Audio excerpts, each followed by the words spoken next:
Breaking news చూస్తున్నాం. సిద్దిపేటలో online betting కి యువకుడు బలైపోయాడు. అప్పుల బాధతో సంతోష్ అనే యువకుడు ఆత్మహత్య చేసుకున్నాడు. హీలియం గ్యాస్ పీల్చుకొని ఆత్మహత్యకు పాల్పడ్డాడు సంతోష్.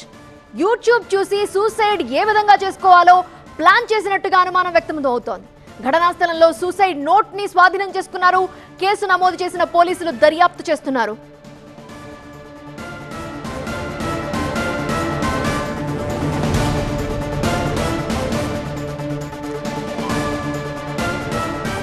ఆన్లైన్ బెట్టింగ్లు మరో యువకుడిని బలి తీసుకున్నాయి. సిద్దిపేటలో ఆన్లైన్ బెట్టింగ్ కి సంతోష్ అనే యువకుడు ఆత్మహత్యకు పాల్పడ్డాడు.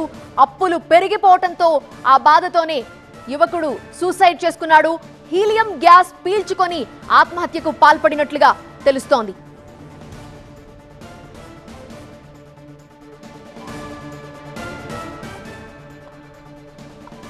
ఇన్సిడెంట్ జరిగిన ఆ రూమ్ ని మీకు విజువల్స్ లో చూపిస్తున్నాం, బ్లర్ చేసి చూపిస్తున్నాం. అది హీలియం గ్యాస్ ఉన్న సిలిండర్.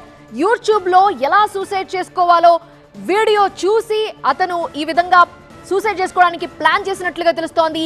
హీలియం గ్యాస్ పీల్చుకుంటూ అలానే ప్రాణాలు వదిలేశాడు సంతోష్ అనే యువకుడు. బెడ్ మీద నిర్జీవంగా పడి ఉన్న యువకుడే సంతోష్. అతని ఫోటోగ్రాఫ్ ని మీకు లెఫ్ట్ సైడ్ బాక్స్ లో చూపిస్తున్నాము.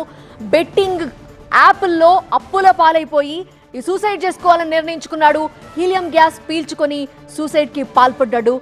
ఈ ఘటనపై పోలీసులు దర్యాప్తు మొదలుపెట్టారు. ఇన్సిడెంట్ జరగగానే అధికారులు వెళ్లి సంఘటనా స్థలాన్ని పరిశీలించిన దృశ్యాలు మీరు చూస్తున్నారు.